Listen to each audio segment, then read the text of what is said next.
Ok.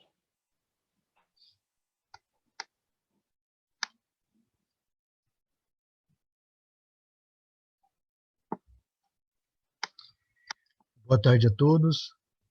Estamos aqui, então, para mais uma sessão do nosso evento semanal, Ensino de Línguas e Violência, que tem como objetivo conhecer todos os trabalhos que estão sendo feitos, que relacionam, de algum modo, o ensino de língua e violência, para buscarmos uma forma de pensar esse vínculo que seja mais efetivo e que traga para as preocupações mesmo com os programas de ensino, com as políticas oficiais na sala de aula, desse vínculo que o ensino de língua tem com a violência.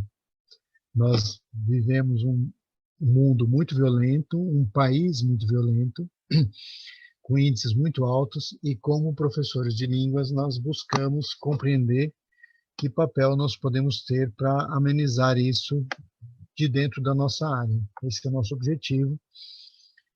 Um bom número de estudantes aqui de pós-graduação ou graduação estão no intuito de compreender o que está sendo dito e buscar um outro caminho. Como eu disse no primeiro dia, quando uma ideia já está pronta, já está formatada, a gente simplesmente organiza uma aula e repassa esse conhecimento.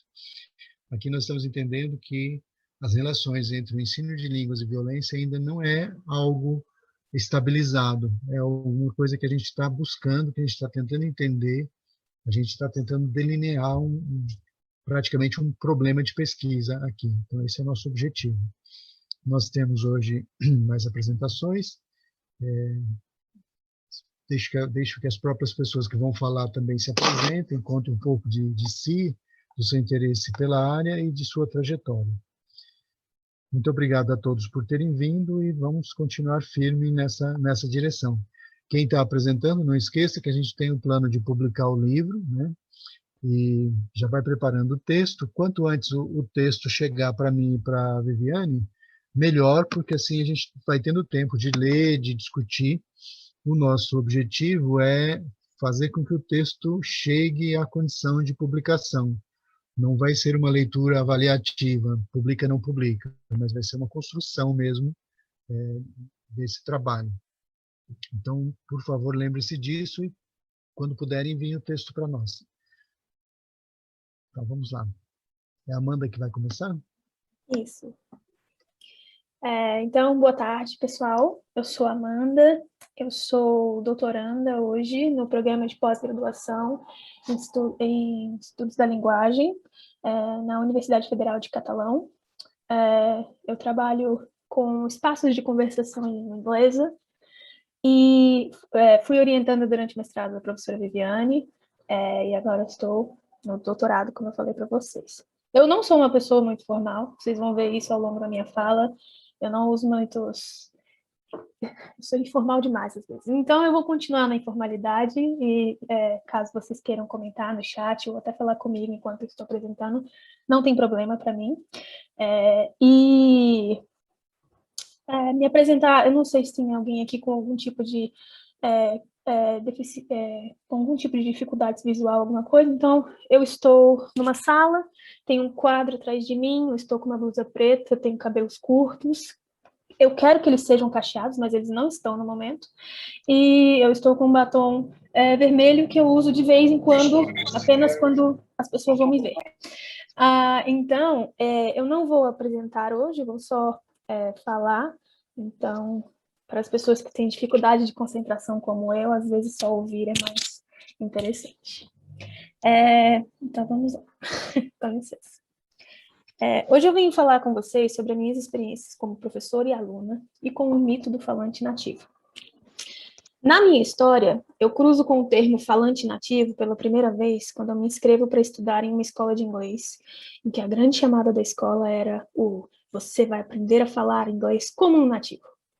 Era fruto de grande graça entre nós, alunos, entre os anos de 2008 e 2012, as celebridades americanas que mudavam todo ano nas propagandas da escola. O mote era sempre algo sobre a língua vai te derrubar, caso você não soubesse a língua estrangeira direito, ou você vai passar vergonha se você não entender a língua. A escola tinha professores brasileiros e estrangeiros. Lembro da minha satisfação em saber que em um determinado semestre eu teria um professor nativo. Nos 8 semestres em que fui aluna, tive 7 professores e 3 deles eram estrangeiros. Durante as aulas naquela escola, eu era estimulada a repetir de forma mais parecida possível a pronúncia dos vídeos e áudios que eram tocados na sala de aula. E hoje, eu me recordo de ter minha pronúncia corrigida várias vezes por causa do sotaque brasileiro. Mais tarde, quando eu me tornei professora nessa mesma escola, eu era a professora que estimulava os alunos a buscar uma pronúncia de inglês o mais parecida com a do, aspas, falante nativo. Eu achava que o objetivo de qualquer falante de língua estrangeira tinha que ser poder ser confundido com um nativo. Na minha cabeça, se você tinha sotaque brasileiro, você tinha que estudar, repetir até alcançar a pronúncia do americano ou do inglês, caso você estivesse estudando língua inglesa. Eu tinha uma pronúncia bastante boa, pelo que me era dito pelos professores e pessoas com quem eu convivia. Eu estudava bastante conteúdos gramaticais, sintáticos e semânticos para me sentir segura enquanto dava aula. Tinha medo dos alunos me perguntarem algo e eu não saber responder, então buscava estar pronta para qualquer dúvida. Depois de um ano dando aula nessa escola junto a outros professores, nativos, estrangeiros e brasileiros, fizemos um teste que examinava 5 habilidades: compreensão auditiva, habilidade oral, leitura, escrita e gramática. E tive a maior nota geral da escola. Esse teste era usado como um critério para a distribuição do número de turmas de professores. Mesmo a minha nota tendo sido excelente, eu fiquei com menos turmas naquele ano do que os professores nativos da escola, de novo, entre aspas. Quando questionei a coordenação sobre isso, me disseram que foi porque mais alunos queriam ter aula com os professores, aspas, nativos. Uma segunda vez que cruzo com o falante nativo é quando estou no mestrado e crio um espaço de conversação em inglês em uma escola pública em catalão. Eu tinha 2 participantes e um deles era o Natan, que cursava o 6º ano do ensino fundamental e tinha 13 anos. Eu tinha planejado que o espaço de conversação acontecesse só em língua inglesa e que as trocas acontecessem com os conhecimentos que os alunos já tivessem em inglês. Foi uma tentativa, e o que aconteceu realmente foi um espaço em que os participantes falaram sobre aprender inglês na escola, sobre experiências que o inglês, sobre as expectativas que o inglês poderia sobre o que o inglês poderia prover para eles, mas eles não falaram mesmo em inglês. Em inglês mesmo só eu falei. Após a realização do espaço de conversação, eu tive conversas com os participantes para entender melhor as suas experiências. Algo que o Natan falou comigo foi, eu perguntei para ele se algo deveria ter sido diferente no Let's Talk, que era o nome do espaço de conversação. E ele me respondeu que a gente deveria ter falado mais inglês. Talvez você devesse ter trazido uma gringa para falar com a gente. Uma gringa? Eu lembro de perguntar. Ele disse, sim, alguém que só fala inglês, sabe? Que a pessoa só falasse inglês com a gente. Eu falei, sim, refletindo. Ora, Natan queria uma professora que só falasse inglês com ele. Eu só havia falado inglês com ele. Eu perguntava em inglês, eles me compreendiam e respondiam em português. A compreensão deles era excelente. Ainda assim, eles não sentiam que estavam aprendendo inglês ou praticando inglês. Natan achava que alguém que tivesse inglês como uma língua materna teria podido ensinar inglês mais eficazmente a ele. Essa palavra eficaz é dele. Ele me falou isso. Seria mais eficaz. Eu sou uma professora de inglês proficiente, com certificações, com notas boas em TOEFL e CPI, mas ainda assim, ele acreditava que o inglês seria melhor ensinado por uma gringa. Ali, na escola pública em catalão, o mito do falante nativo estava presente. Algo que já me incomodava passou a me incomodar ainda mais. Quem é esse falante nativo? Ele existe realmente? Onde eu consigo emitir a carteirinha de falante nativo? Por que eu falo português e ninguém me chama de falante nativo no meu próprio país? Quando estive no Canadá para fazer parte do meu mestrado, como professor, ao conversar com colegas e amigos lá, comentei sobre essa minha curiosidade sobre o, aspas, falante nativo, e o que encontrei foram pessoas me encolhendo longamente. Falante nativo? Eles perguntaram. Como indígenas? Falei, não, como falantes de inglês mesmo. Esse questionamento sobre o termo nativo me fez pensar. O que é ser nativo? Porque o americano e o britânico, porque o americano e o britânico vêm ao Brasil e são falantes nativos, e eu que sou brasileira, e as aulas que eu leciono são no Brasil, não sou professora nativa. Quem presenteou algumas pessoas com o termo nativo ou não? Arcanjo, 2016, perdão, define que o termo nativo seria o que nos é dado ao nascimento, e estrangeiro, por oposição, é o proveniente de outros lugares. Arcanjo completa, no entanto, que essa definição não atende a todas as pessoas e aos seus usos de língua. Pessoas que sejam originalmente de países que possuam 2 ou mais línguas oficiais podem crescer utilizando as 2 línguas. Qual delas é a língua nativa, portanto? O uso da palavra nativa e outros termos para rotular línguas é de acordo com a autora, algo que acontece em relação ao status conferido à língua e ao valor político e cultural atribuído a ela. Dessa maneira, o ensino e aprendizagem de línguas estrangeiras seria sempre influenciado pelo foco nos falantes nativos de Estados-nação, que seriam a terra natal dessas línguas. A ideia do falante nativo como sendo alguém que domina perfeitamente a sua língua, que sabe a sua língua, que nunca se engana, que nunca comete erros, está intimamente conectada ao prescritivismo, ou seja, a noção binária de certo ou errado, e de que só há um modelo a ser seguido. Essa concepção se torna perigosa, pois não leva em consideração os diferentes contextos onde o inglês pode se desenvolver. Essa crença a respeito do falante nativo perfeito, o uso de metodologias de ensino que estimulam o apagamento de marcadores de falas regionais brasileiras, e a busca por uma pronúncia americanizada ou inglesa que supostamente dão status na sociedade, contribuem para uma falta de confiança entre professores de inglês quando ensinam o idioma em salas de aula. Existe uma supervalorização em uma modalidade de fala inalcançável, falar igual a pessoa que nasceu naquele país. E faz com que o professor que seja falante não nativo, que não seja nascido em um país cujo inglês é a língua materna, se sinta incapaz na sua produção oral. Isso foi algo que eu senti enquanto eu era aprendiz nas escolas de inglês e enquanto eu fui professora nas escolas em que dei aula. Eu era comparada a professores que não tinham a mesma formação que eu, mas que eram privilegiados ou considerados melhores que eu, porque tinham o inglês como língua materna.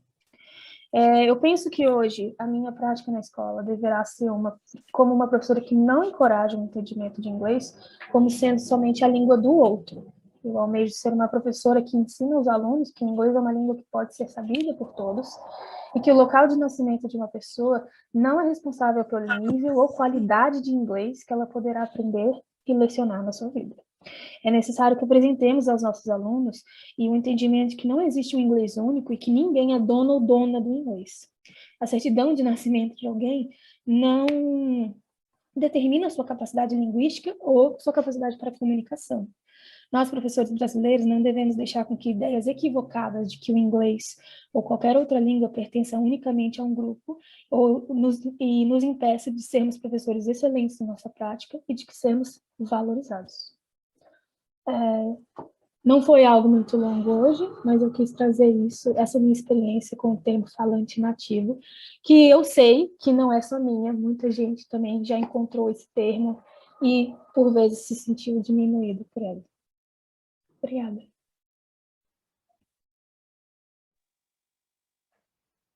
Obrigada, Amanda, nós que agradecemos. Eu vou abrir o espaço para perguntas, comentários, antes de passar a palavra para a próxima apresentação, que é da Ivonete.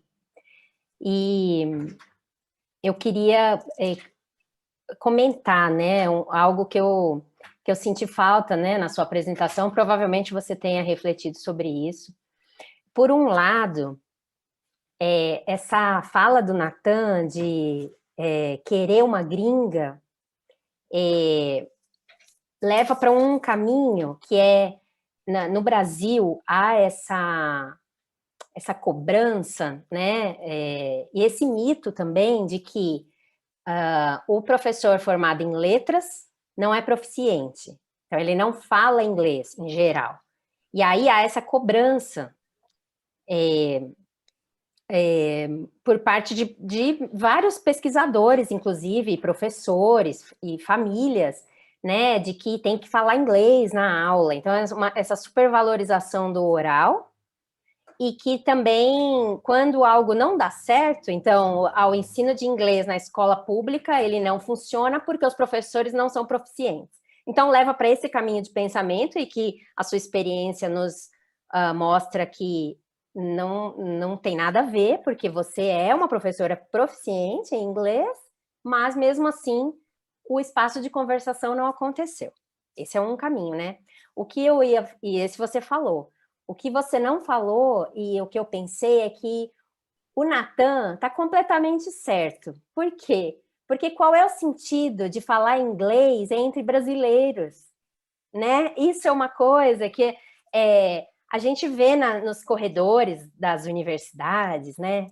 Aquela coisa de você encontrar o colega brasileiro, só tem brasileiro em volta e começa a falar numa língua estrangeira para praticar, né? Mas tem um glamour disso.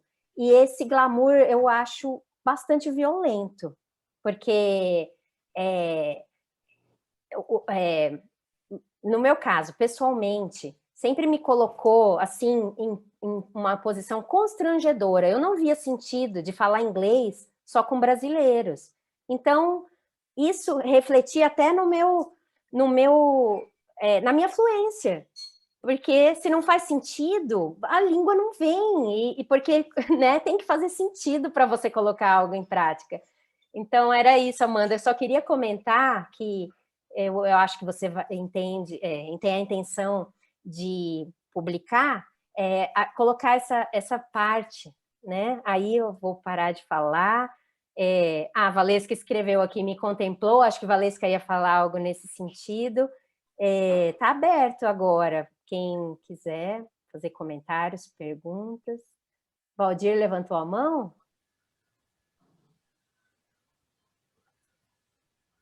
Valesca quer falar antes? Léo? Eu gostaria de fazer um comentário bem rápido. Quando eu comecei a dar aulas de inglês também, eu tive essa mesma sensação de esse mito do nativo em inglês. E daí, eu acho que a Amanda até conhece o professor que eu vou citar agora, o Léo Coutinho. Ele me emprestou um livro que falava justamente sobre isso, eu não vou me recordar o nome do livro agora, mas era um livro que falava sobre isso, sobre o ensino de inglês e sobre esse mito do nativo americano, né? Sobre o mito da pessoa que fala inglês nativa e etc, etc. E se isso existe de verdade, o que é o nativo e etc. E daí, nesse livro, ele citava um exemplo, e eu queria só citar esse exemplo aqui também, porque eu acho muito interessante contar essa história. Que era um professor, né? Ele já tinha PhD, doutorado, né? E ele foi fazer uma prova para ser aprovado numa universidade brasileira. E ele foi para ver se ele podia ser aprovado nessa universidade, para ver se ele poderia ser um professor dessa universidade. E daí, quando ele fez a prova toda em inglês, porque ele ia ser um professor de inglês na universidade, né? E daí os professores da banca falaram que depois que ele saiu da sala, eles estavam julgando, né, entre eles, e eles falaram que não queriam aquele professor na universidade porque ele não tinha um inglês típico americano. E daí o escritor do livro estava nessa banca. E daí ele fala, mas o que é o inglês típico americano? E ele fala, não, ele não fala o inglês nativo. Só que eles tinham passado os últimos 20, 30 minutos antes daquele candidato entrar na sala, falando que não existia um inglês nativo, uma coisa assim, sabe? Não existia esse inglês perfeito, não existia um falante nativo, não existia essas coisas. E daí, logo em seguida, eles criticaram o cara e falaram que não queriam aprovar a candidatura do cara na universidade, porque ele não falava o inglês típico nativo, etc, etc. E daí era só um comentário que eu queria fazer, porque ainda existe esse certo preconceito, né? Se você não fala o inglês que é com aquele sotaque perfeito, entre aspas, né? Se você não fala daquela forma certinha, você é julgado. Eu não quero falar que eu fui julgado, porque eu acho isso errado, mas tipo, eu falo de uma forma um pouco diferente. Eu falo com um sotaque mais puxado para um lado europeu, e daí as pessoas dentro do lugar onde eu trabalho já fizeram piadas por causa disso nas minhas costas, e tipo, eu sei que isso é meio bosta, mas tipo, não é porque você não fala da maneira nativa americana que isso tá errado, sabe? Que o seu inglês tá errado, não é porque você fala TH com som de F que isso tá errado, entendeu? Tá tudo certo. Tá tudo bem, o inglês é para ser falado da maneira que você conseguir ser falado e ser compreensível. Se você está sendo compreensível, para mim é isso que é importante, né? E era só esse o meu comentário. E parabéns para Amanda, porque eu acho que seu trabalho ficou maravilhoso.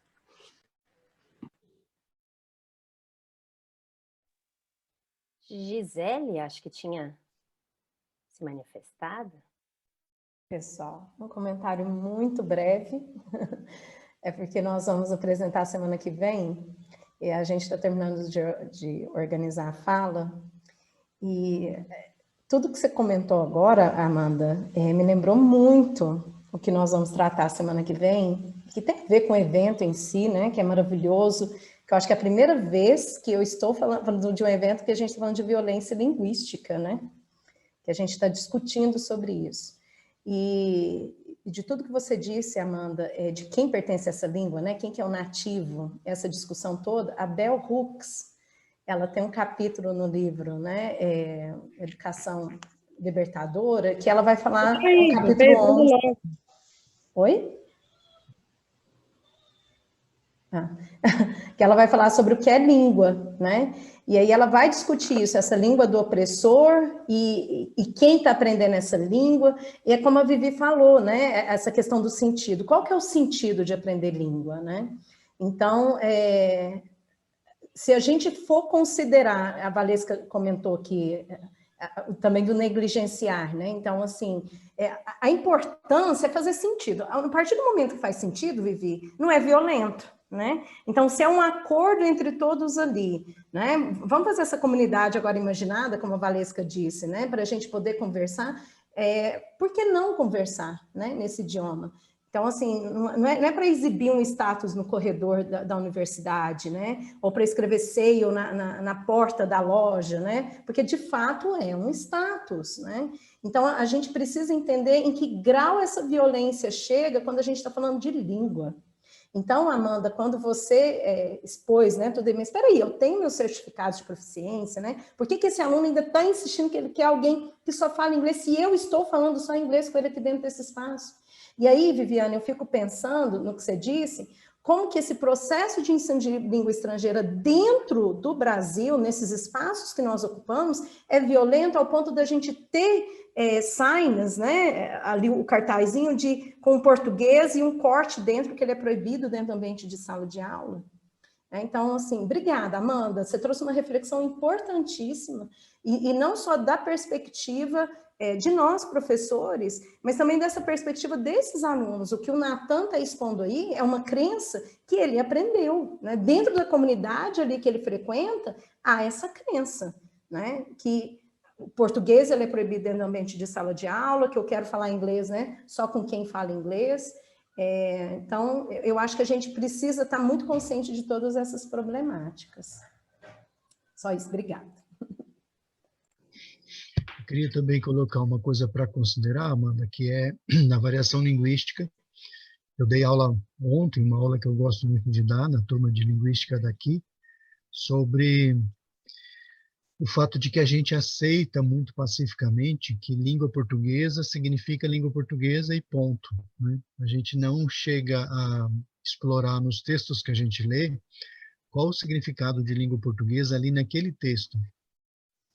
Então, se o gramático está falando ensino de língua portuguesa significa uma coisa. Se é o linguista, se ele for um semanticista, é uma coisa. Se ele for um variacionista, é outra coisa, né? E eu parto daquela frase que é, quando a gente se apresenta para um estranho, né, fala, eu sou professor de português, ele sempre fala, eu não sei português, eu sou uma negação em português. Na verdade, ele está recortando ali uma parte da língua portuguesa que ele acha que é a dele e a outra parte que ele acha que é a do professor. Ele não está dizendo, eu não sei a minha língua. Ele está dizendo, eu não sei português, ou seja, se português é isso que você ensina, então eu sou uma negação. E, bom, o que ocorre é que a gente cultiva isso na língua portuguesa. A gente cultiva um desprezo à variedade linguística, mas e quando não há um desprezo, nós criamos uma ilusão de que ela está incorporada. Então, quando nós falamos, mas ele fala português, isso é português mesmo, é uma concessão que a gente está fazendo, porque lemos textos de sociolinguística e etc. Eu queria dizer, e talvez fosse interessante você considerar no seu texto, que é a mesma coisa para o inglês. O menino não está dizendo que você não sabe inglês, ele está só nomeando uma outra coisa. O seu é inglês também, mas não é o inglês do nativo. E nós não construímos a consciência no aluno de que existe um montão de língua portuguesa funcionando ao mesmo tempo no Brasil. Ele não tem essa consciência sobre a língua dele. Uma língua distante, que ele tem acesso muito menor, ele vai achar que ela é menor ainda, né? Então, a língua inglesa é X. Quando ele fala que é um falante nativo, não está falando que é alguém da Guiana, não está pensando em alguém que é do interior da Índia. Então, esse inglês é o nome de um pedaço de uma língua, e o nativo é o falante desse pedaço, que ele considera inglês. Mas isso vem desde o ensino de português, né? Quando eu falo, estou na escola para aprender português, não é o português da Gisele, não é o português lá de onde eu cresci, no Mamburê, né, no Paraná. Quando eu falo, eu estou na escola para aprender português, português não é esse contínuo infinito que tem no Brasil, é um determinado português, né? Então, acho que seria legal, em algum momento, fazer esse contraponto e construir, né, isso que se torna violento ao exigir o falante nativo, é reflexo de uma violência linguística praticada antes contra os falantes das diferentes variedades brasileiras.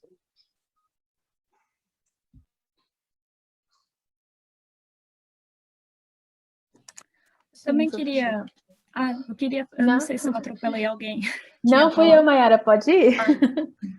Amanda, eu gosto tanto do seu trabalho. Eu não sei se ele já está no repositório da UFO. Não, da UFO não, perdão, da UFCAT.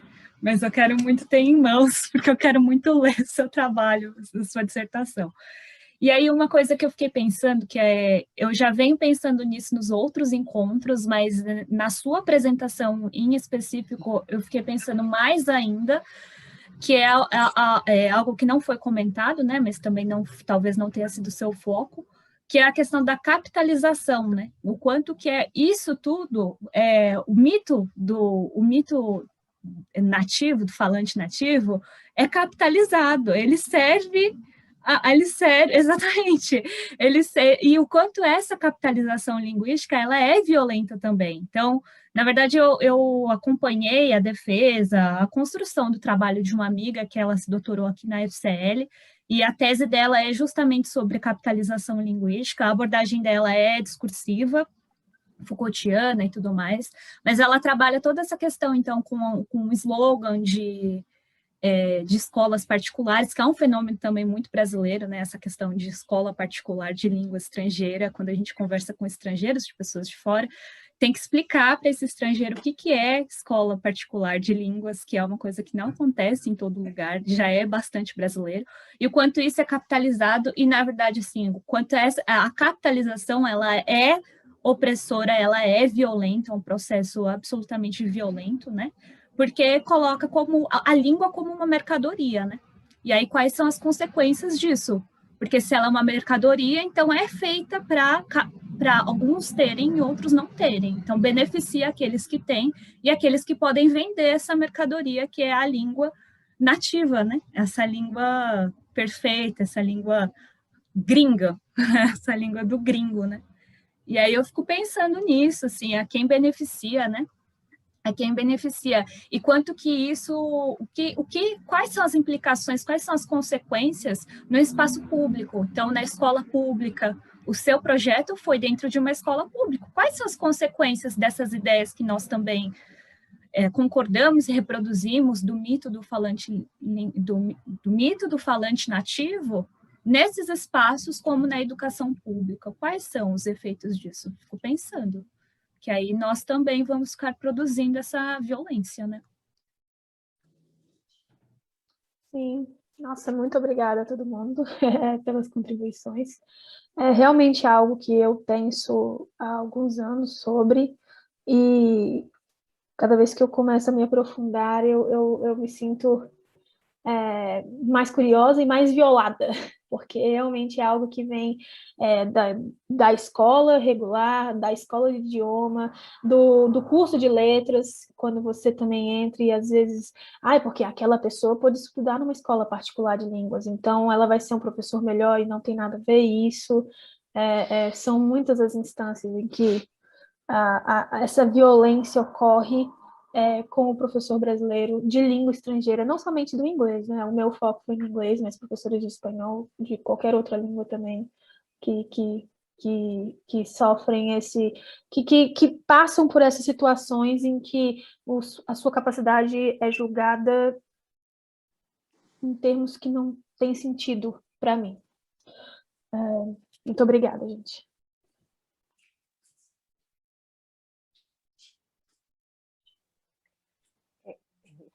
Eu parei um pouquinho que eu estou tentando ler aqui o que o Ricardo escreveu. Não sei se você quer falar, Ricardo.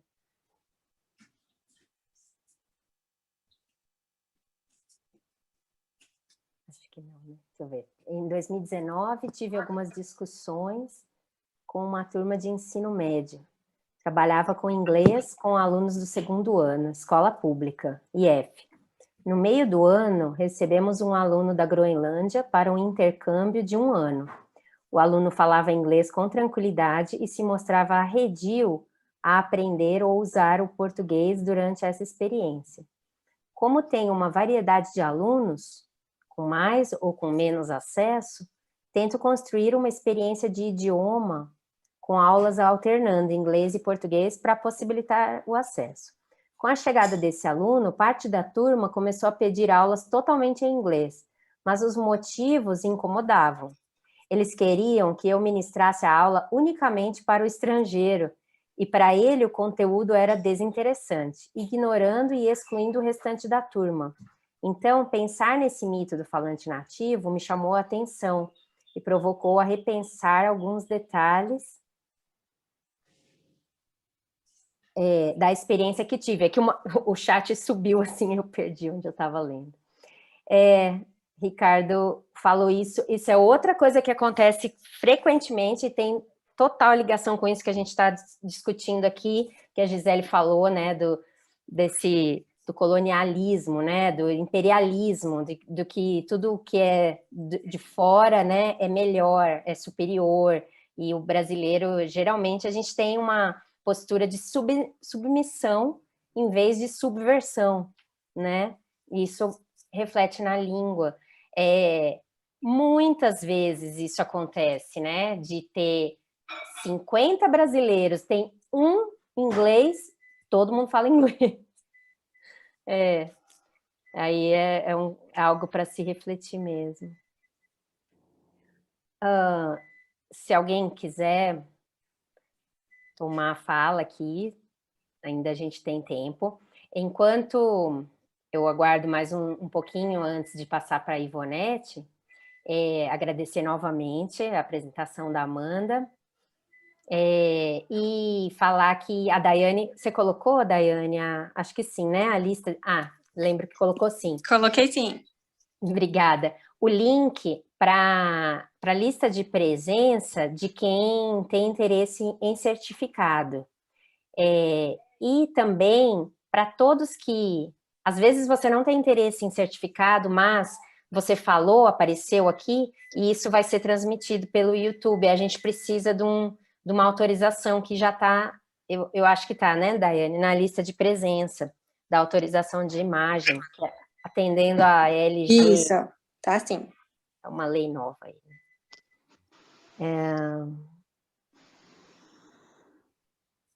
Bom, então é isso. Aí eu peço para que vocês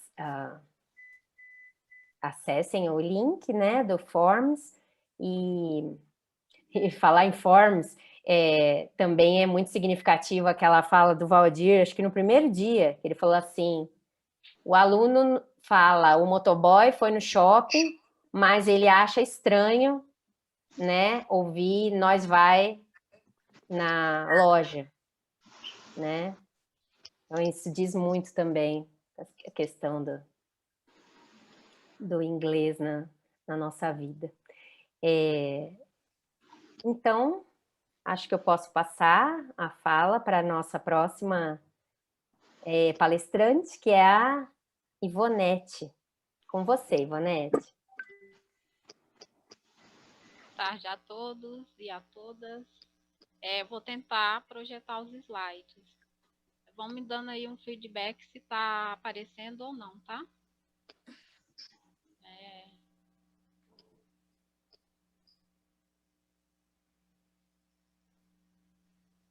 Enquanto a gente aguarda o slide, Ivonete, a sua voz está bem baixinha. Se tiver como aumentar ou falar mais alto ou perto do microfone. Eu vou ter que falar mais alto. Melhorou um pouco? Um pouquinho, sim. Eu acho que nós estamos vendo, tá? Os slides. Aí, se você puder colocar na tela cheia, fica melhor. Cliquei aqui para ver se vai para modo apresentação. Foi? Foi. Eu estou com um problema, eu acho que nesse fone, não sei, ele é novo. E aí eu tô sempre ouvindo essa reclamação de que está muito baixo. Então, assim, se ficar muito ruim, vocês me avisam, tá? Me avisam para que eu possa falar um pouco mais alto, não sei. Ainda está muito baixo? Não, tá bom. Tá bom, dá para te ouvir, Ivonete. Obrigada. Então, vamos lá, então.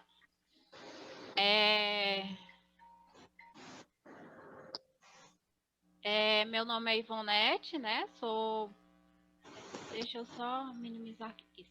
Meu nome é Ivonete.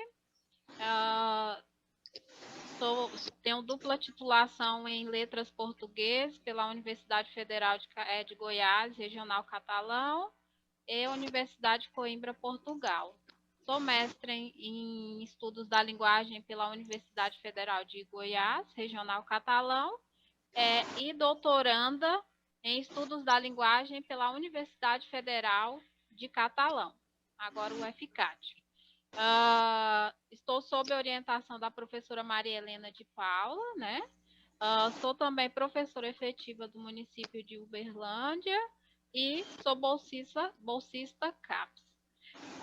O trabalho que vou apresentar se intitula como a oficialização da língua portuguesa e violência, análise comparativa dos documentos oficiais do Brasil e de Moçambique.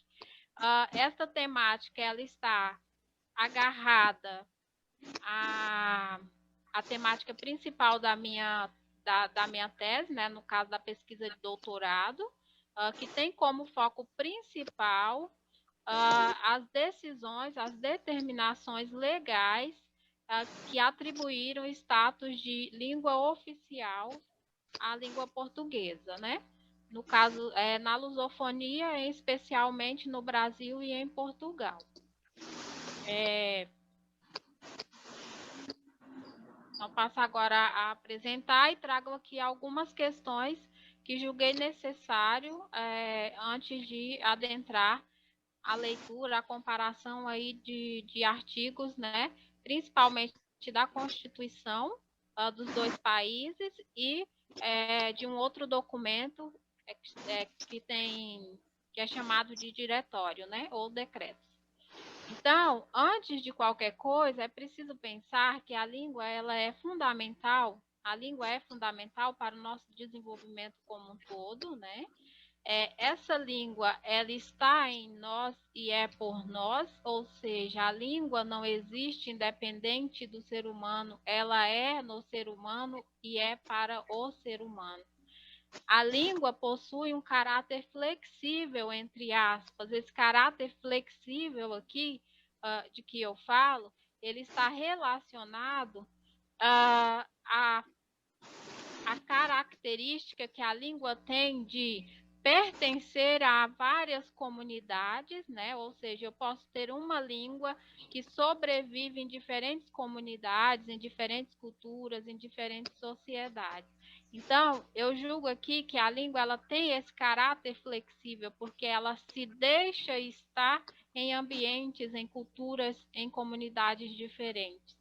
A existência da língua depende do passado histórico dessa comunidade ou destas comunidades, da comunidade linguística, da sociedade, né, daquele povo que a usa, no caso. É esse passado histórico que vai justificar, né, principalmente a sua existência ali na comunidade, uma vez que a língua ela é uma herança, né, cultural. Este passado se constitui por diferentes ações e decisões que afetam diretamente tanto o uso quanto, e aí eu digo especialmente, as funções da língua. Sobre o uso, incidem aquelas decisões que dizem, determinam, né? Determinam qual norma deve ser utilizada, onde deve ser utilizada, de que modo deve ser utilizada essa língua.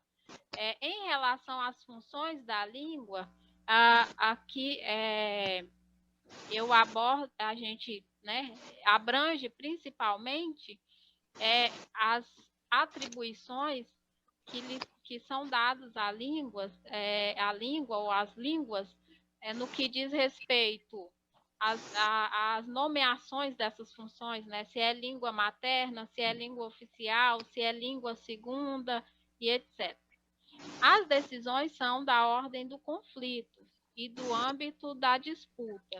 Ou seja, essas decisões, essas ações que culminam em determinações legais, elas são resultantes de um conflito.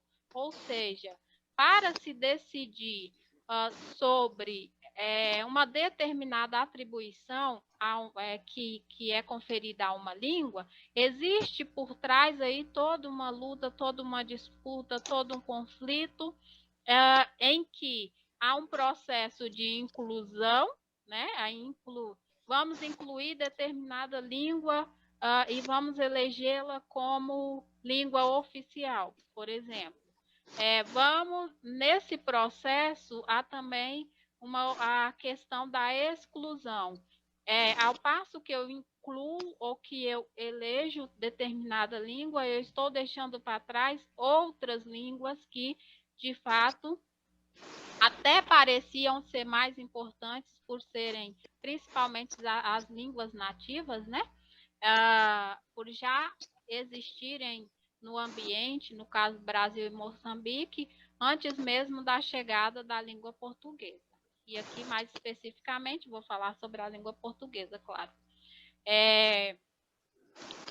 Essas decisões, elas partem de dois grupos, né? São decisões que são tomadas e aí elas saem de dois grupos. Esses grupos a gente chama de grupos decisores, né? Que são os governantes, né? Então, aí temos as instâncias superiores que determinam, e aí nós temos os textos legais, e eu já citei, que são os que eu vou mencionar alguns artigos logo mais, a Constituição Federal e os diretórios, né? E o outro grupo é a própria comunidade, ou seja, nós falantes. Então, as decisões que vão afetar diretamente o uso ou as funções da língua, elas partem sempre desses dois grupos. Claro que, no âmbito legal, esse primeiro grupo que é constituído por governantes é o que tem mais voz, né? Deixa eu só... Eu queria tirar uma coisinha que fica aparecendo ali para mim.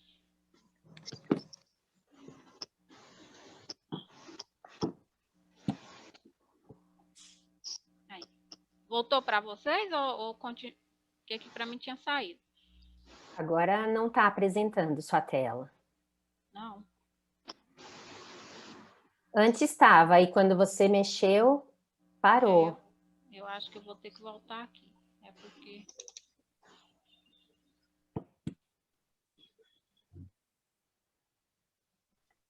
Agora voltou, né? Sim, voltou.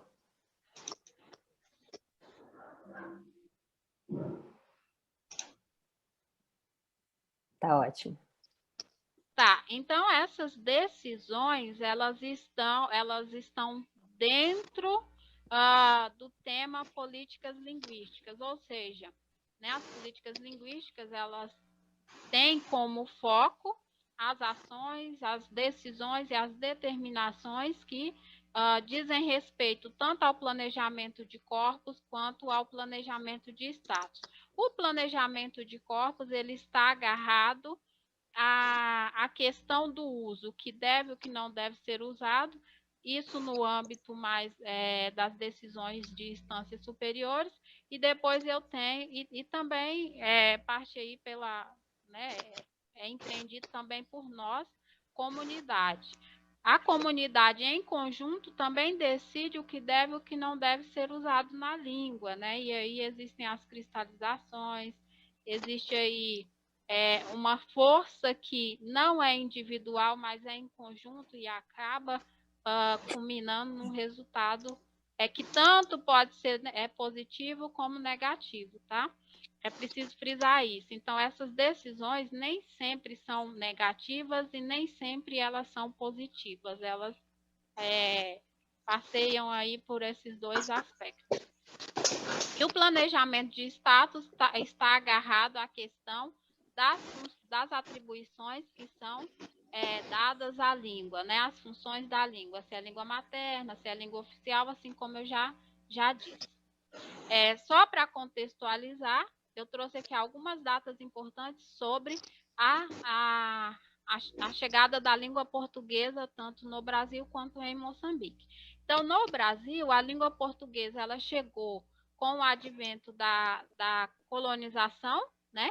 Em 1500, chegou Pedro Álvares Cabral com todo o seu grupo ali, os portugueses que estavam indo para outro caminho, isso que conta a história, né? E aí, por um acaso, acabaram chegando nas terras brasileiras.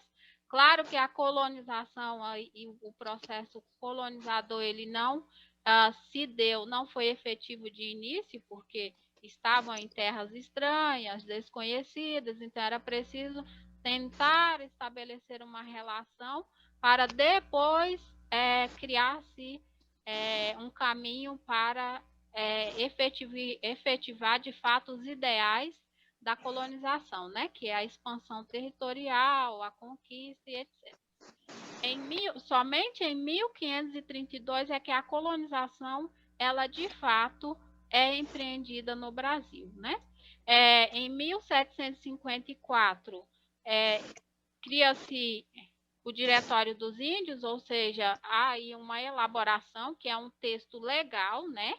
Tinha força de lei na época, e apenas em 1757 que esse diretório ele foi de fato publicado. Mais à frente eu vou trazer os artigos que serão alvos dessa discussão, mas o Diretório dos Índios, gente, ele tinha como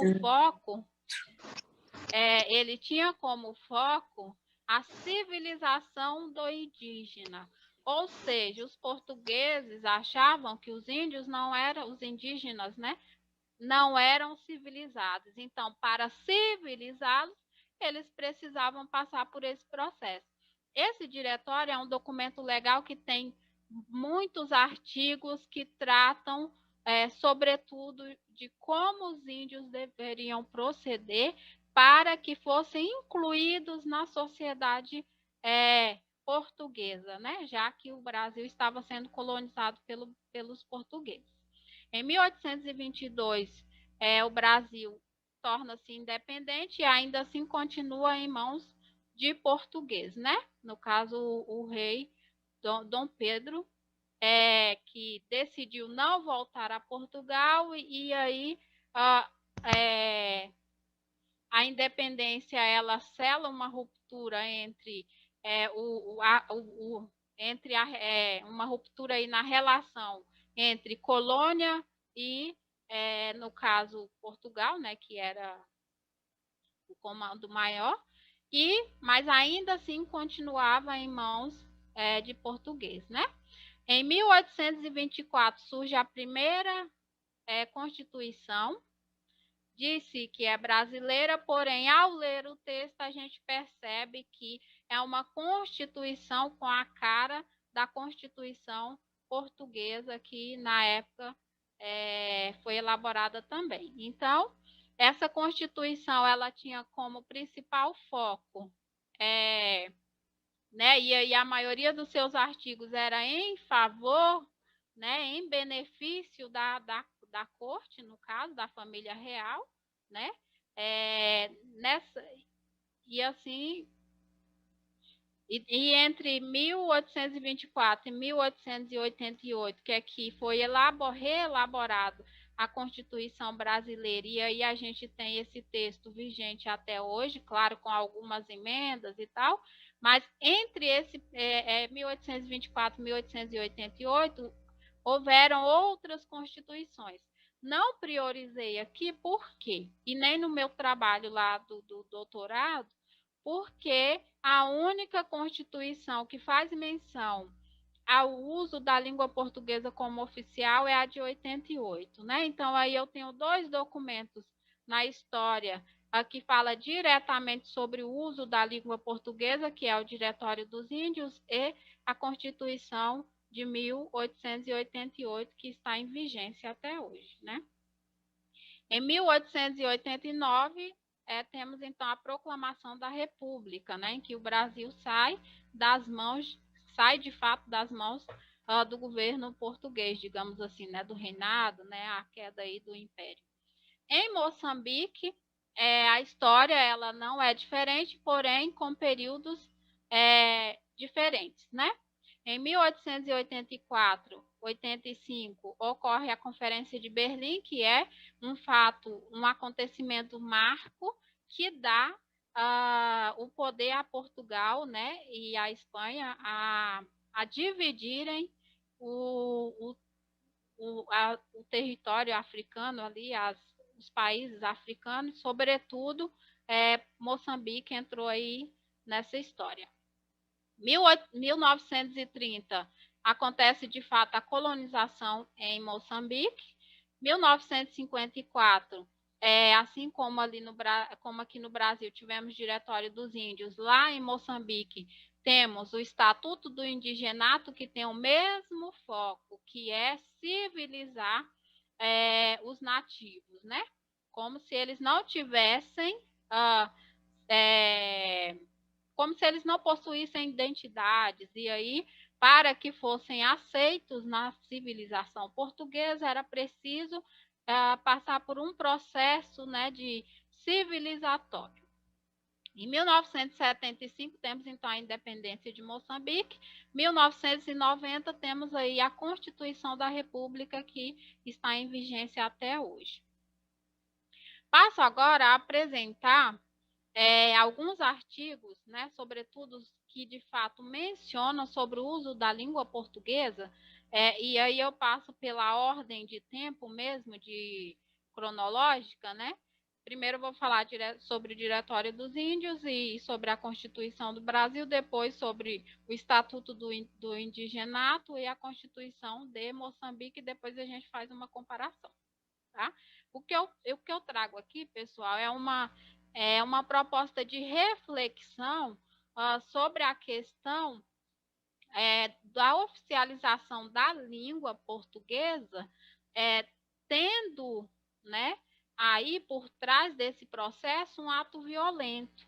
Então, eu convido a todos que já vão, né, pensando, né, à medida que eu for lendo aqui os artigos, que já vão tentando estabelecer essa relação de imposição, oficialização e violência, tá? Dentro desse processo que depois resulta nessas determinações legais. Então, tem o Diretório dos Índios, né, que foi elaborado em 1755 e tornado público em 1757. Esse diretório surgiu num período que é chamado na história de período pombalino. Então, nesse período os portugueses perceberam que não poderia, de fato, eximar, né, do Brasil os nativos, então era preciso trazê-los para a civilização que eles julgavam que era portuguesa, digamos assim, né? Então, pensaram aí em todo um processo de civilização e passo agora a ler o artigo 6º, que é um dos mais expressivos deste diretório. Para desterrar ou seja, nesse diretório tem-se como objetivo, pessoal, que falar a língua portuguesa era a exigência indispensável para que o nativo ele fosse considerado civilizado, certo? Para desterrar esse perniciosíssimo abuso, será um dos principais cuidados dos diretores estabelecer nas suas respectivas povoações o uso da língua portuguesa, não consentindo por modo algum que os meninos e as meninas que pertencerem às escolas e todos aqueles índios que forem capazes de instrução nesta matéria usem de língua própria das suas nações ou da chamada geral, mas unicamente da língua portuguesa, na forma que Sua Majestade tem recomendado em repetidas ordens, que até agora se não observaram, com total ruína espiritual e temporal do Estado. Ou seja, aqui, né, é claro que aí na história, antes dos diretórios, já vê-se uma tentativa, né, de impor a língua portuguesa e a cultura portuguesa como forma de expandir, né, o império, mas aqui nesse documento a gente vê claramente que a intenção dos portugueses era fazer com que aqueles nativos eles adotassem à força, né, a língua portuguesa. Dessa forma, estariam deixando a sua identidade, digamos assim, nativa, né? Sua identidade constituída por meio de outras línguas, que eram as línguas nativas, para adquirir uma identidade em língua portuguesa, uma identidade portuguesa. E assim passariam, claro, depois de... Existe aí um rol de recomendações, de deveres, de modos, como eles deviam agir, para serem incluídos e serem respeitados como civilizados, certo? Já a Constituição Federal de 1988, que é o texto que temos à nossa disposição, ela menciona no seu artigo 13 o seguinte: a língua portuguesa é o idioma oficial da República Federativa do Brasil. Veja que nós temos períodos diferentes, elaborações, esses textos legais, eles foram elaborados em momentos diferentes e, digamos assim, eu ainda estou construindo aí uma defesa, né, uma tese para o doutorado em relação a esses dois períodos, né? Porque se vocês olharem lá no período do Diretório dos Índios, eu posso quase que atestar com certeza, não, quase que com certeza, que ele foi, a língua portuguesa foi imposta ali a falantes nativos, claro, né, e está claro isso, e já que no âmbito da elaboração e a promulgação dessa Constituição de 1988, eu já tenho falantes, né, dessa língua portuguesa, tenho falantes maternos dessa língua portuguesa. Então, percebe-se aí também um cenário diferente, né, um cenário sociolinguístico já diferente aqui, tá? O tom, se a gente olhar assim, o tom né, do que nos é dado como determinação aqui sobre a oficialização da língua portuguesa já é um tom mais brando, né, digamos assim, em relação àquilo que é falado lá no Diretório dos Índios, porque lá de fato, ali naquele artigo que eu trouxe, depois a gente lendo os outros artigos, a gente percebe uma certa violência no uso das palavras mesmo para se referir aos nativos, às suas línguas e às suas culturas, né? No artigo 210, eu tenho, artigo 210, parágrafo 2º da Constituição Federal de 88, eu tenho,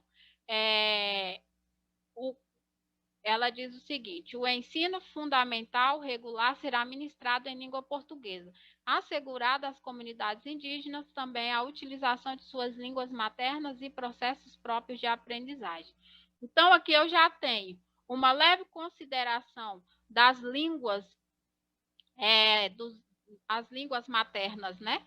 As línguas indígenas, mas ainda assim eu tenho uma determinação de que o ensino fundamental regular deve ser ministrado em língua portuguesa, ou seja, para os demais, é claro, para nós falantes de língua, falantes maternos de língua portuguesa, não é nenhum sacrifício ter o ensino ministrado por esta língua. Porém, para aqueles que não a têm como materna, é um conflito, é um transtorno, é uma violência, né? E aí, eu tenho aqui um tom que diz ser inclusivo, né?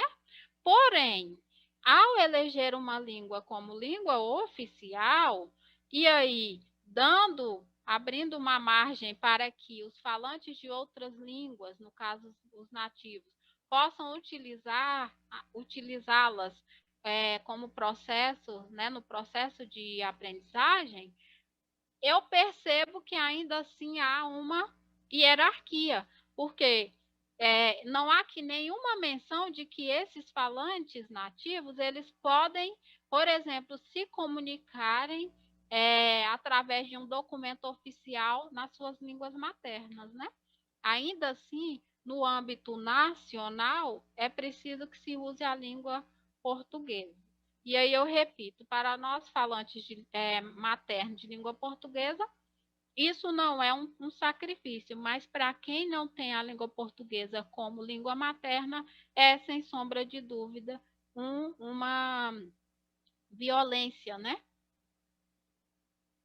Em relação ao Estatuto do Indigenato, que foi o documento legal, elaborado e publicado em 1954 lá em Moçambique, né? Eu tenho no primeiro artigo, no primeiro parágrafo deste documento, né? Lembrando, só sobre lá a Constituição e sobre o diretório, acho que sobre o diretório eu falei, que é o único artigo que menciona diretamente sobre o uso da língua portuguesa. No caso da Constituição, aqueles 2 artigos que eu trouxe, esses aqui, são os únicos artigos que mencionam o termo, a expressão língua portuguesa. Então, assim, por isso que eu os priorizei, né? Que fala de fato sobre a língua portuguesa e se refere à questão da oficialização. Então, aqui no parágrafo 1º do Estatuto do Indigenato, e agora já se refere a Moçambique, eu tenho o ensino a que este artigo se refere procurará sempre difundir a língua portuguesa, mas como instrumento dele poderá ser autorizada o emprego de idiomas nativos. Fica claro que os idiomas nativos só deveriam ser usados para facilitar a aprendizagem da língua portuguesa, né? Então, eu tenho aqui também um discurso, né? Determinações que, de fato, quer arrancar os indígenas, né, a identidade linguística dos nativos, né, impondo a eles uma outra identidade linguística, no caso da língua portuguesa. O parágrafo 2º diz: aos indígenas habilitados com o ensino de adaptação ou que mostrem pela forma que a lei prevê desnecessidade dele, é garantida a admissão ao ensino público, nos termos aplicáveis aos outros portugueses. Ou seja, se você tivesse uma certa desenvoltura, né, mostrasse interesse e se adaptasse com facilidade ao uso da língua portuguesa, já era incluído naquele grupo, né, socializado, né, no grupo português, e a partir de então era considerado um indivíduo social, né, que foi socializado, certo? E veja aqui também mais um discurso, mais uma determinação que traz esse tom violento, né, de imposição de uma língua aos falantes falantes de outras línguas, né, no caso. O artigo 56 diz: pode perder a condição de indígena e adquirir Pode perder a condição de indígena e adquirir a cidadania o indivíduo que prove satisfazer cumulativamente aos requisitos seguintes: falar corretamente a língua portuguesa. Eu trouxe aqui, lá nos é dado, acho que 4 requisitos, 5 requisitos, mais ou menos, mas que menciona de fato a língua portuguesa é esse aqui. E se olhar, prestarmos atenção no tom, é muito violento. Falar corretamente a língua portuguesa, né? Hoje, para nós, falantes de língua portuguesa, é preciso se discutir o que é corretamente falar a língua portuguesa. Imagine naquele tempo, para os nativos, né? Falar corretamente a língua portuguesa, o que devia ser isso, né? Então, eu passo a Constituição da República de Moçambique, né, de 1990. O único artigo que menciona sobre a língua portuguesa é o artigo 10, e para dizer que na República de Moçambique a língua portuguesa é a língua oficial. Creio eu que o legislador, ao decidir, né, ao redigir tais textos na Constituição, nas constituições, tanto do Brasil e de Moçambique, creio eu que há aí uma ideia a falsa ideia de unificação linguística, né? Que eu tenho apenas a língua portuguesa, então todos os falantes falam língua portuguesa, então não precisa provar por A mais B, basta dizer que é a língua oficial e todo mundo vai usar, né? E aí a gente pode até imaginar um grupo em que eu tenho nas bordas uma linha, né, que une esse grupo, e depois eu tenho ali no seu interior algumas confusões, né? E aí são vários grupos que eu cito como exemplo vários grupos que falam outras línguas. Por exemplo, em Moçambique, Moçambique conta com mais de 20 línguas, né? Muito mais de 20 línguas autóctones, né? Línguas nativas. Então, são muitas, e convivendo com a língua portuguesa. Claro que hoje, em Moçambique, tem-se aí um número já expressivo de falantes maternos de língua portuguesa. E no Brasil nem se fala, né? Porque o Brasil acho que é o país que mais tem falantes no mundo de língua portuguesa. E aí eu pergunto para vocês, a violência na língua ou a violência, ela está na língua ou é da língua, né? A reflexão é mesmo sobre essa questão. E aí eu digo, a língua não possui caráter segregador, excluidor, selecionador e etc., né? São seus falantes que a manejam como pretendem, ou seja, a flexibilidade da língua nos permite, né, usá-la conforme achamos que devemos, né? Ela é flexível, ela é em nós, está por nós. Então, por isso que a gente percebe esse caráter, essas ações com caráter violento, né?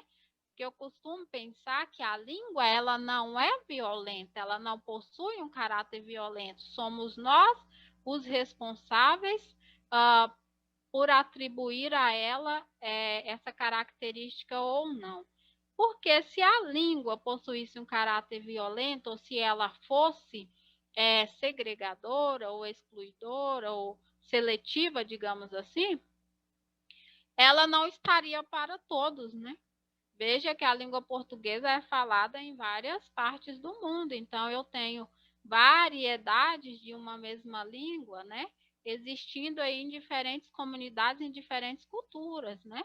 Então, essa língua, ela não pode ter esse caráter, né, de excluir. O processo de... Todo o processo de planejar, todo o planejamento de status, sendo mais específica, todo o planejamento que culminou na oficialização dessa língua em diferentes comunidades, foi empreendido por falantes, né?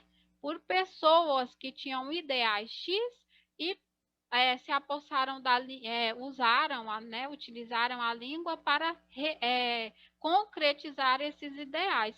Então, aqui eu trago essa reflexão e espero depois ouvir contribuições de vocês, mas, por hora, penso que a língua não tem esse caráter de excluir, né?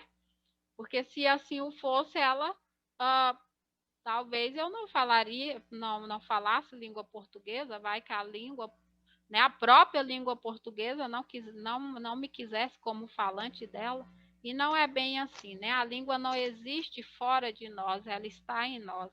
Então somos nós os responsáveis por usá-la, né, utilizá-la de tal forma.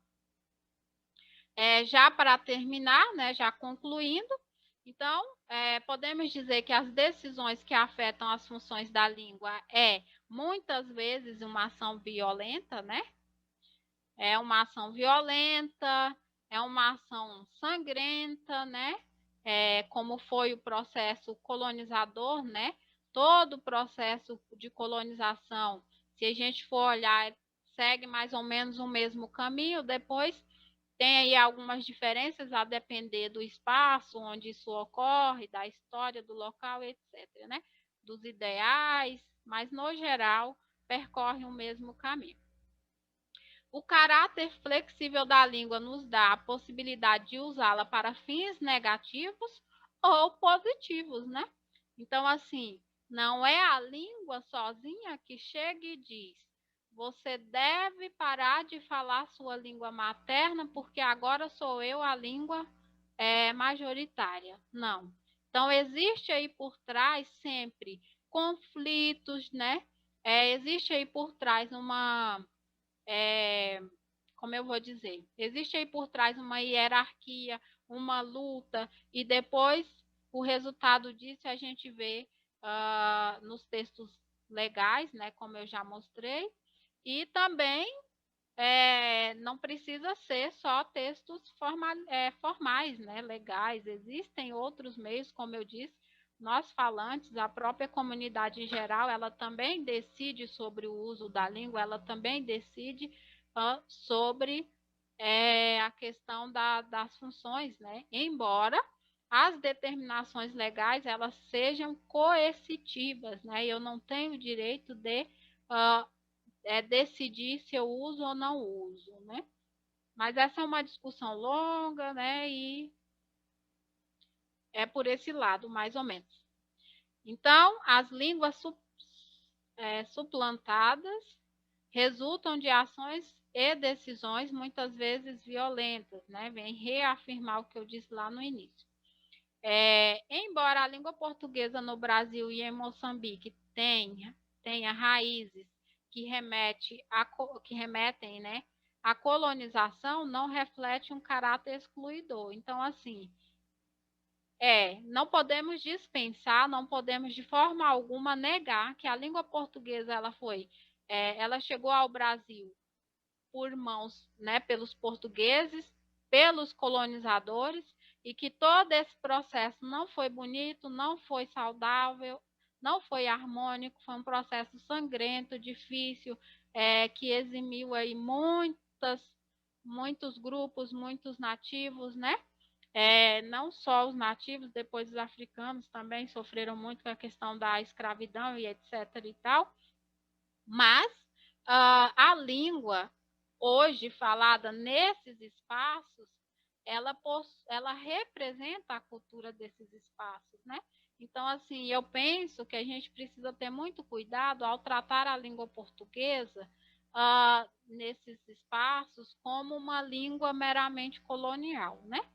Nós não podemos negar essas raízes, não podemos negar esse passado, porém hoje é a língua que nos serve, né? Nós, falantes maternos da língua portuguesa, certo?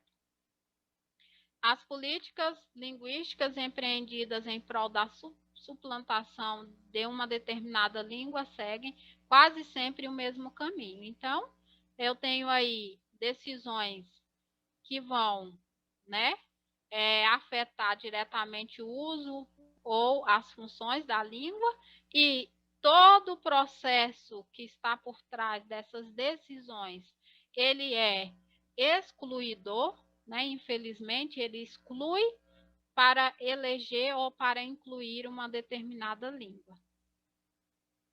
Aqui algumas das referências sobre um pouco do que eu falei, e é isso. Espero que tenha ficado compreensível e espero ouvir algumas contribuições. Obrigada.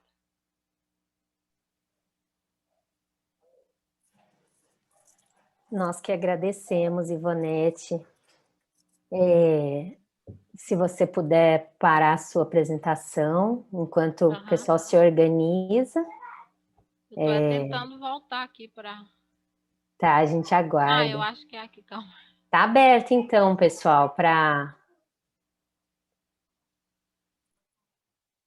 perguntas, comentários. Fiquem à vontade.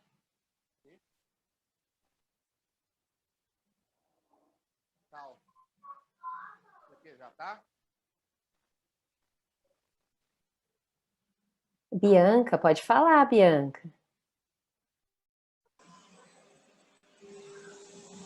Oi, professora. Consegue me ouvir? Vocês me ouvem? Sim. Então tá bom. A minha pergunta vai para a Ivonete. Eu até dei um print aqui no slide dela. Deixa eu retomar aqui. Então, Ivonete, eu gostei dessa perspectiva sua, dizendo que a língua não possui caráter segregador, né, excluidor, selecionador, por si só. Aí você diz, seus falantes a manejam como pretendem. É uma inquietação, assim, a respeito das reflexões e até mesmo dos temas do colóquio. Essa perspectiva sua me faz pensar, assim, eu vou falar de qual lugar que eu falo, né, da linha 1, eu sou doutoranda da linha 1, então eu estudo à luz da teoria do filósofo Michel Foucault, e assim, a sua perspectiva me faz pensar justamente essa questão de ela não ser excludente por si só, né? Eu acho que é uma ideia bacana a sua.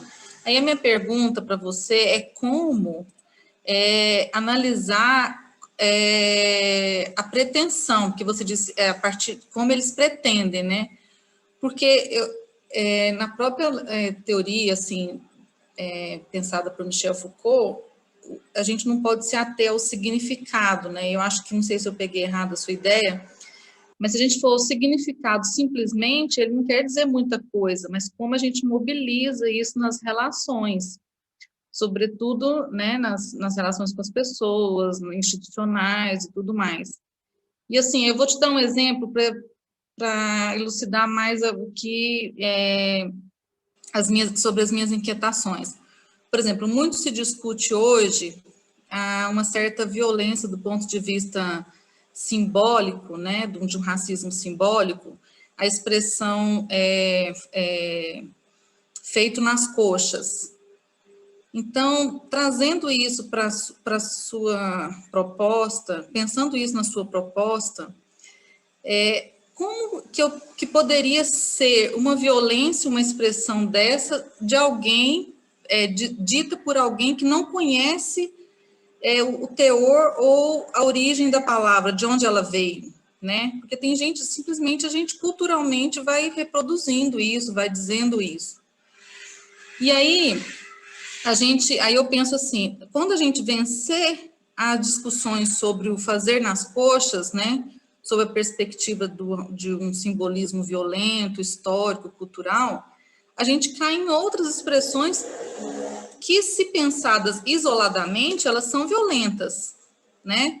Por exemplo, eu acompanhando um grupo outro dia indígena no Instagram, no History, né?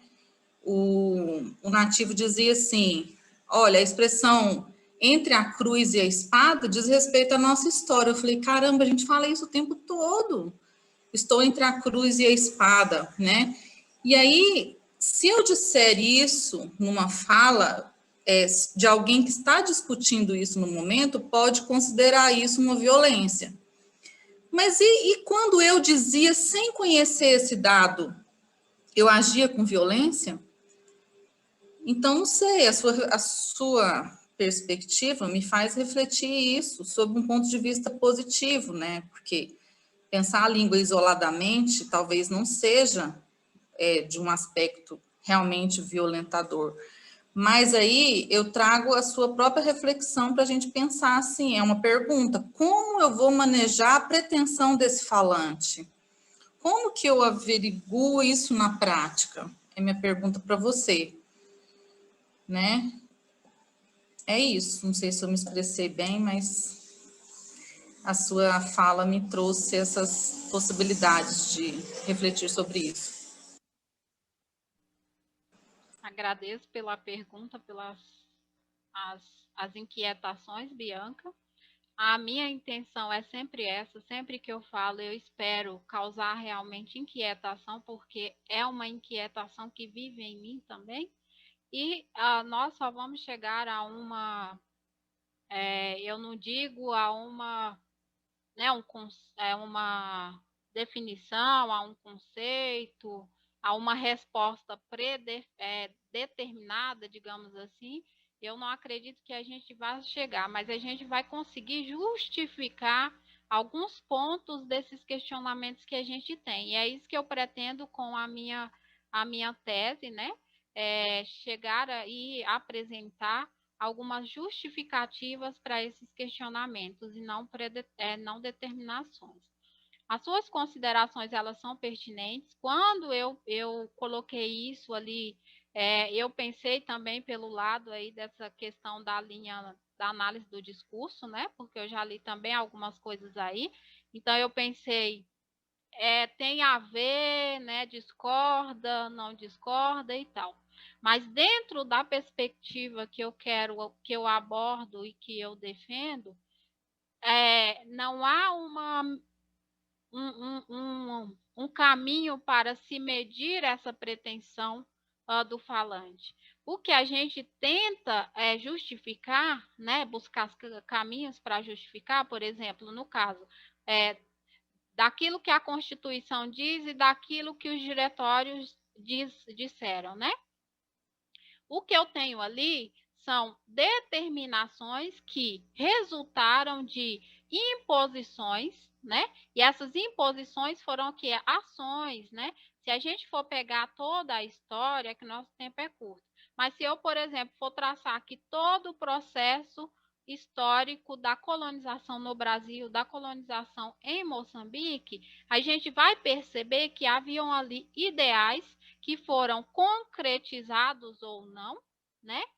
Em parte sim, em parte não, que foram concretizados, e que esses ideais eles foram manifestados de forma concreta, por exemplo, lá no Diretório dos Índios, que impõe de fato que os índios, os indígenas, né, porque o termo índio traz aí um sentido pejorativo, e aí já há uma discussão também sobre isso. Então, assim, impõe que os indígenas eles não deveriam falar outra língua senão a língua portuguesa, né? Então, assim, e que se falasse as línguas nativas, que seria em prol da aprendizagem do português.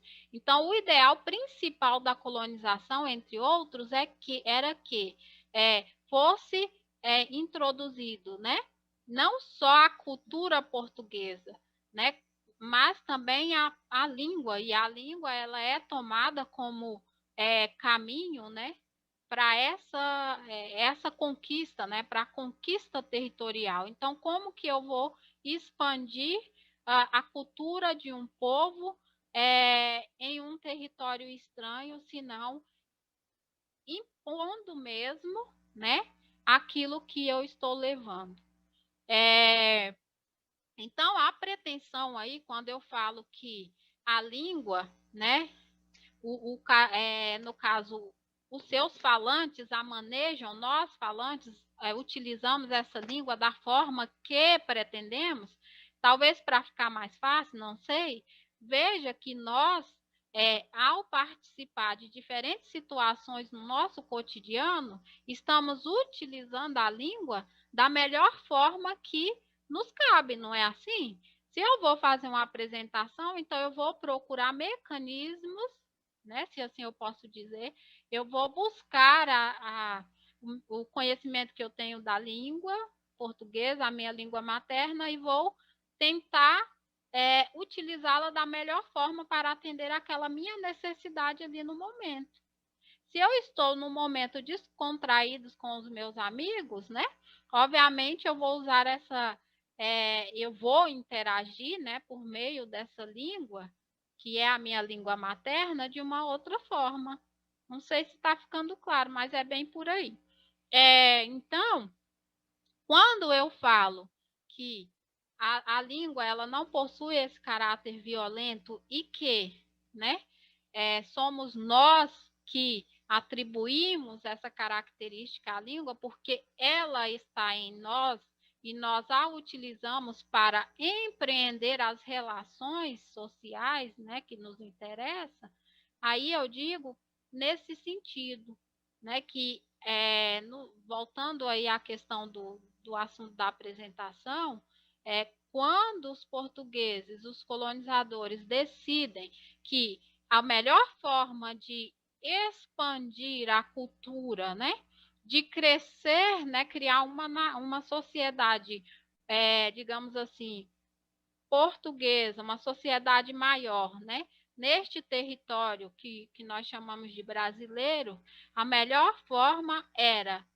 impondo, né, a língua portuguesa, porque quando não havia essa imposição legal, e aí tinha-se vários grupos, né? Tinha aqueles que falavam, e aí temos a língua geral, tinha aqueles que falavam as línguas nativas, a língua geral, que era a língua, né, assim, que facilitava a comunicação entre todos e tal, e tinha os portugueses ali, e aí também outros falantes de outras línguas, né? Porque não foram, os portugueses foram os principais aqui no processo de colonização, mas vieram outros também.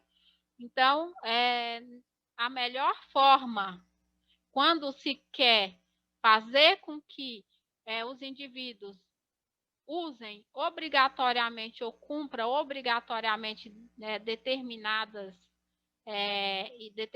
ideais ou determinadas regras, né, digamos assim, a melhor forma é por meios legais. Por isso que eu digo que nos diretórios, se a gente olhar, eu tenho ali palavras muito mais fortes, né, do que no texto constitucional. E aí eu retomo a questão do período, né, do momento em que foi elaborado cada um, né? Quando foi elaborado os textos constitucionais, já existiam falantes maternos dessa língua, né? E eu quero chegar a um ponto que eu não sei se vai ser possível, é descobrir se os legisladores eram já de fato, ou quantos, né? Se a gente consegue aí quantitar quantos falantes falantes maternos da língua portuguesa existiam no período da elaboração da Constituição, né? Das constituições, e mensurar também lá no momento em que foi elaborado os diretórios. Mas nos diretórios fica muito claro de que ainda existia uma maioria falantes de outras línguas maternas, outras línguas que não português, no caso, que as tinha como materna. Não sei se eu te respondi, você pode me dizer, Bianca, se eu te respondi. A minha intenção não é te dar uma resposta predeterminada. Eu gostei muito que você ficou com essa inquietação, porque eu tenho esperança que, de repente, você, da análise do discurso, tenha interesse em estudar também esses textos legais, e aí, quem sabe, nos trazer também um outro ponto de vista que pode ser aproveitado em outras áreas, sobretudo na minha, sabe? O que você me diz? Sim, eu acho que a gente encontrou uma via aí, esclareceu bastante para mim.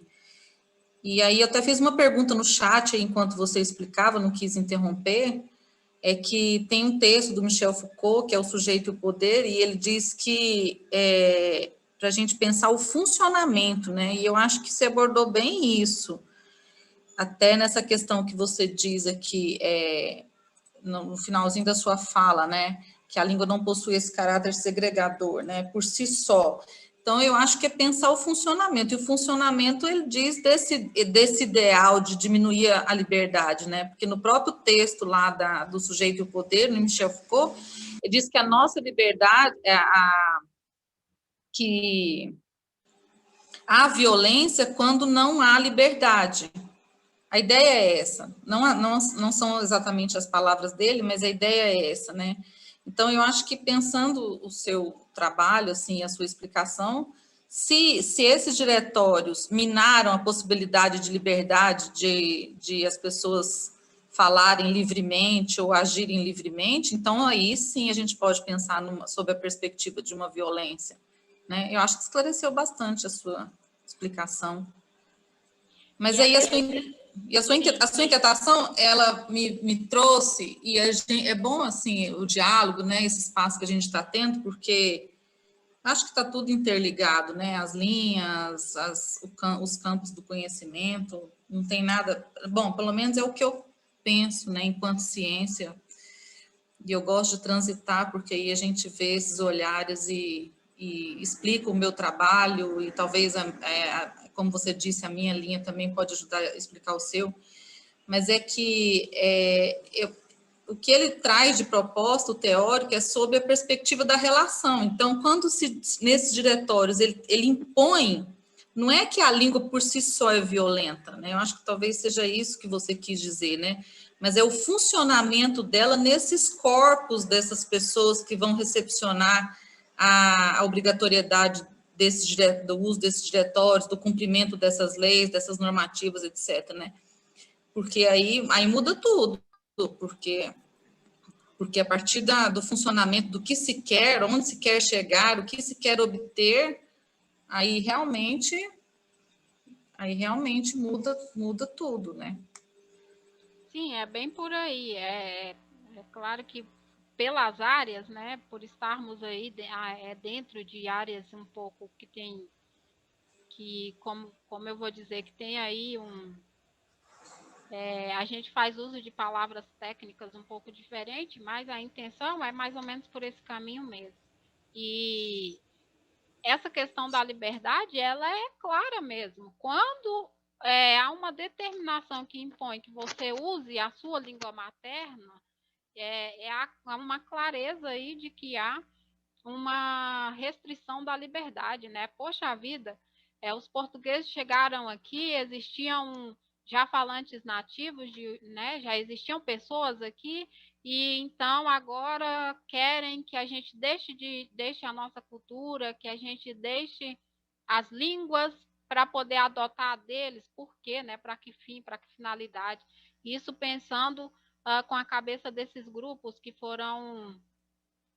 muitos foram eximados, né? Outros foram tão violentados por conta dessa questão cultural e linguística, né?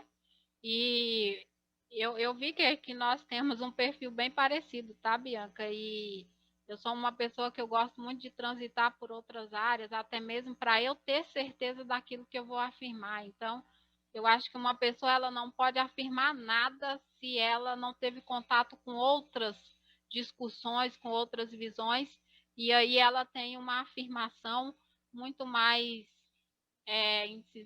muito mais convincente, né, talvez, ainda que a nossa pretensão como pesquisador não é nunca trazer uma afirmação fechada, né? A gente afirma para depois ser contestado mesmo, e essa discussão é muito boa, fiquei muito feliz com as suas colocações, e depois, se você quiser, a gente pode empreender essa discussão, né, e vamos que vamos. E é isso, agradeço. Gisele queria... Fica à Eu vontade. fiquei curiosa, eu queria ouvir a Ivonete falar a opinião dela. Eu tô que nem a Bianca, também fiz uns prints aqui enquanto você estava apresentando, Ivonete. E me chamou muita atenção aquelas informações que você trouxe, relacionando a ano e documentos, né? E aí esses documentos dentro de um contexto histórico específico. Eu não tinha ouvido falar ainda sobre a questão do diretório indígena, né? E nem sabia dessa questão do... E olha que já foi no século XX, né? 1900 e pouco, em Moçambique, que eles chamam de indigenato, né? E aí, analisando então essas informações que você trouxe, né, da sua fala e as minhas reflexões, e me fala o que você entende, né, e como você percebe o novo acordo ortográfico. Porque assim, a gente já, né, a gente que é da área de língua portuguesa, né, e dá aula sobre a questão da norma padrão, então a gente seguia um acordo ortográfico até então que era fundamentalmente de acordo com essa variante linguística de Portugal, né, a questão do uso dos tremas e tal, e aí em 1990 e alguma coisa, foi feito um novo acordo, né, que tentou se incluir contribuições de outros linguistas de outros países e até variações linguísticas desses outros países lusófonos, né, que tem a língua portuguesa como língua oficial. E aí a gente viu, e que entrou em vigor aqui no Brasil em 2012, se não me engano. E aí nós vimos, pelo menos eu vi, algumas reações de Portugal, né, de algumas pessoas portuguesas contra esse novo acordo ortográfico, né? Justamente porque ali então estavam sendo inseridas e consideradas algumas variações linguísticas que não eram somente de Portugal. E aí eu queria ouvir sua opinião, o que você acha disso, né? Que eu vi que o título do seu trabalho é um questionamento, né? Brasil e Portugal é a mesma língua, e aí depois você trouxe essas informações de Moçambique. Então, assim, se a gente está falando de documentação, e aí eu queria saber sua opinião sobre isso, se vocês já pesquisaram, né? Porque o novo acordo ortográfico, então, eu entendi que é um acordo, né? Para os países lusófonos, né? Eu queria ouvir um pouquinho. Você finalizou com uma outra coisa que rende outra, com uma palavra que rende outra discussão, né? É um acordo, de fato? Quem decidiu que seria um acordo, né? Me parece muito mais uma determinação, né? E aí está agarrado também a âmbitos legais. E eu me lembro que na época que eu estudei em Portugal, em 2012, quando eu fiz espanhol lá, e aí eu fui questionada pela professora de espanhol sobre o uso, né, do novo acordo ortográfico. E eu me lembro que eu respondi para ela o que eu não queria, porque eu ainda não estava, eu estava no primeiro ano de espanhol, e depois, hoje eu percebo que eu respondi para ela o que eu não queria. Eu, tipo, afirmei algo que eu não era da minha concepção aquilo, né? Então, assim, Portugal não se satisfez muito com algumas coisas relacionadas ao acordo ortográfico, justamente porque vem tirar um pouco aquele foco, né? O paizão está abrindo portas para outras coisas aí, né? Então, vamos ter que aceitar algumas questões que das variedades, ou vamos ter que rebaixar um pouco, não sei. É uma reflexão que eu tenho sobre isso. Mas, no geral, na minha opinião, na minha perspectiva hoje, e eu ainda não fiz um trabalho muito profundo sobre o acordo ortográfico, mas, na minha opinião, é mais uma tentativa de tentar unificar as comunidades lusófonas, né? As comunidades que falam língua portuguesa, dentro de um padrão. E isso funciona, né, nos limites, mas não funciona internamente, porque a gente tem, veja, dentro do Brasil, nós temos variantes da língua portuguesa falada no Brasil. Em Moçambique é a mesma coisa, em Portugal também tem, porque eu percebi muitas, né? E nos outros países também tem. Então, se eu tento elaborar algumas regras que devem funcionar, veja, porque quando foi feito o acordo, se alguém aí achar que está contraditória a minha fala, pode dizer. Mas o que eu tenho entendido é que esse acordo, na verdade, ele está agarrado a uma ideia de que todos os países que falam língua portuguesa como oficial devem seguir aquele acordo, né? Naquele acordo existem regras que devem ser seguidas. Agora, na prática, no nosso dia a dia, nem a norma que é eleita, né? No caso, a norma padrão aqui, no nosso dia a dia, na prática, ela funciona, né, com tanta eficácia como eles gostariam. Imagine um acordo para 5 países que falam língua portuguesa como oficial, né? Veja a falantes de língua portuguesa tem em cada uma dessas comunidades. Aí a gente vai percebendo que existe, o negócio é muito mais extenso, mais complexo do que a gente imagina. Então, na minha opinião, e assim de forma geral, já tendo aí algumas perspectivas do trabalho, não pretendo trazer o acordo para o meu trabalho, uma vez que ele entra aí dentro da questão do planejamento de corpos, né?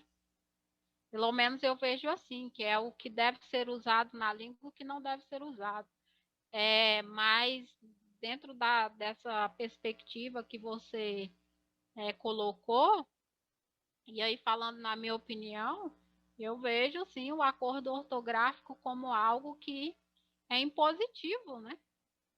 Agora, me pergunta como nós deveríamos fazer para que não fosse assim, e eu ainda não tenho essa resposta, né? É o mesmo que dizer de que forma poderíamos melhorar a questão da oficialização da língua portuguesa em relação às demais línguas, tá? Vamos oficializar todas as línguas. No Brasil, nós temos as línguas nativas e as línguas de imigrantes como já cooficializadas, mas é cooficializada, ainda assim a língua portuguesa permanece lá como no topo, né? No âmbito nacional é ela. Mas como poderíamos fazer?